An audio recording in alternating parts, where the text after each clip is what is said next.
তো বন্ধুরা আজকে দেখবেন কিভাবে গাড়ি লাগানো হয়। একটা লোবেটের পর থেকে একটা স্কুটার লাগানো হয়। দেখেন গাড়িটা স্টার্ট করা হয়েছে, খুব সাবধানতার সঙ্গে নামানো হয় গাড়িটা। এর সামনে একটা ড্রাম রয়েছে, তেলের ড্রাম দেখতে পাচ্ছেন আপনারা। এটা সামনে হবে। এখন খুব সাবধানে, রিক্স আছে লাগানো, পড়ে যেতে পারে একটু বেখেয়াল হলে। আর সিঁড়ি অবশ্যই আগে সিঁড়ি সিস্টেম ছিল না, এখন সিঁড়ি সিস্টেমটা করেছে বা হাইড্রোলিক লোবেট হয়েছে। আগে সরাসরি ট্রাকের উপর উঠাতে হতো, এটা মাটি কাটার যে ট্রাক আছে বা ইট নিয়ে যায় ভাটার যে ট্রাক, ওইসব ট্রাকে করে গাড়িগুলো নিয়ে যাওয়া হতো। এখন একটু এগুলো আছে বহন করার জন্য সিঁড়ি সিস্টেম করেছে। দেখুন কীভাবে লাভায়, আস্তে আস্তে সাবধানে লাভাতে হয়, না হলে এগুলো গাড়িটার ক্ষতি হয়। আমাদের স্কুটারের ক্ষতি না হলেও ট্রাকের ক্ষতি হয়, সিঁড়ি ভেঙে যাওয়ার রিস্ক থাকে।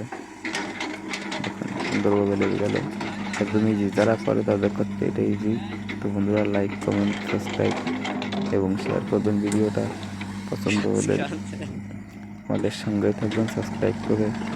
ধন্যবাদ সবাইকে, এনজয় করুন ভিডিও।